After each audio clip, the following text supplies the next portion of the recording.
آپ اس کو داتا کہہ لو، غوث اعظم کہہ لو، بڑی ایمان کہہ لو، کرنی بھرنی دھرنی والا کہہ لو، جو مرضی کہہ لو، جب یہ مرا تھا اس کا استنجا اس نے خود کر لیا تھا یا لوگوں نے کروایا تھا؟ بولو، لوگوں نے کروایا تھا، اس نے خود تو استنجا نہیں کیا تھا، وضو خود کر لیا تھا، یہ کسی کا محتاج تھا؟ کسی کا محتاج تھا۔ کفن خود پہن لیا تھا کہ پیچھے ہٹو میں اندر سے پہن کے آگے پھر لیٹ جاتا ہوں، یا کہتا میں جو کرنا ہے کر لو، میں تو بڑا ہوں، جو کر سکتے ہو کر لو، میں کچھ نہیں کہہ سکتا، 4 آدمی کروا دو تمہاری مرضی، 1 کروا دے تمہاری مرضی۔ یہ محتاج تھا نا زندوں کا کپڑے پہننے، کفن پہننے۔ اور جب تیار ہو گیا تو اس نے کہا تھا وہ مولوی چشتی ہو، والی ہجویری ہو، بلے شاہ ہو، بٹیرے شاہ ہو، تتر شاہ ہو، گھوڑے شاہ ہو، کوتے شاہ ہو، کاما والی سرکار ہو، چوپ شاہ ہو، اٹ شاہ ہو، کوئی بھی شاہ ہو، شاہ کی دم لگنی چاہیے، آگے پیچھے جو مرضی لگا دو۔ کسی نے کہا تھا کہ تم نے بڑی میرے ساتھ اچھی کی ہے، اب پیچھے ہٹ جاؤ میں خود چلتا ہوں، کندھوں پہ اٹھایا تھا یا نہیں؟ زمین میں اتارا تھا یا نہیں؟ جو کپڑے پہننے میں انسانوں کا محتاج، غسل کرنے میں محتاج، کفن پہننے میں محتاج، قبرستان جانے میں محتاج، قبر میں اترنے میں محتاج، وہ داتا و غوث و کتب ہو سکتا؟ وہ ایسا نہیں ہو سکتا جس پہ بھروسہ کیا جائے۔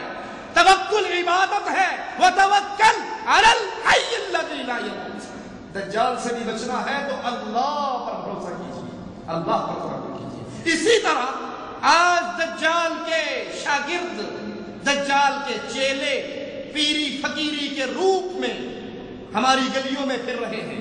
جو چاہو سو پوچھو، سنا یا نہیں سنا؟ جو چاہو اسلامی خان نامے کا بورڈ لگا کے 2 طوطے بٹھا کے اور پڑیے رکھ کے جو چاہو سو پوچھو، کوئی تمنا ایسی نہیں جو پوری نہ ہو سکے۔ سپلی کاٹ پلٹ کا ماہر بنگالی بابا 20 ملکوں کے کامیاب ہونے کے بعد آج لاہور میں آیا، اور اگر تحقیق کرو اس کا شناختی کارڈ بھی نہیں بنا ہوا، پاسپورٹ تو بہت ہو گئے۔ یہ جھوٹ بولنے والے دجال، ہمیں یاد ہے ہمارے ایک دوست گئے ایسے ہی کے پاس لاہور میں، اس کے پاس بیٹھ گئے، اب یونیورسٹی دور تھا، بڑا سگریٹ اپنا ہاتھ آگے بڑھایا اور وہ اسے کہا جناب آپ کہتے ہو نا لکیریں بولتی ہیں، پڑھا ہے سنڈے میگزین میں یا نہیں؟ آپ کا یہ ہفتہ کیسا گزرے گا؟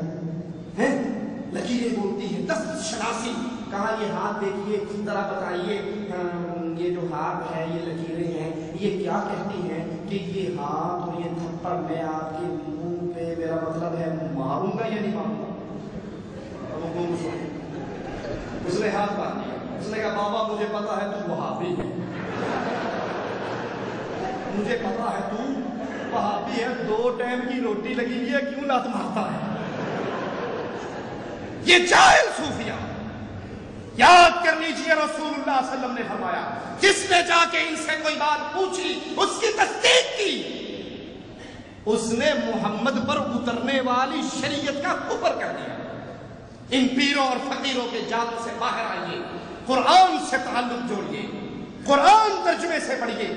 شیخ محمد بن عبد الوہاب نجدی رحمت اللہ علیہ کی کتاب التوحید کو خریدیے، اس کو پڑھیے، عقائد کو پختہ کیجیے، اور جب عقیدے پختہ ہو جائیں مواہب کسی دجال کے دجل میں گرفتار نہیں ہوا کرتا۔ اللہ سے دعا ہے اللہ ہمارے گناہ معاف فرمائے، اللہ ہمارے خطاؤں کو معاف فرمائے، اللہ ہمیں زندہ رکھے، ایمان پہ رکھے، موت دے ایمان پہ دے۔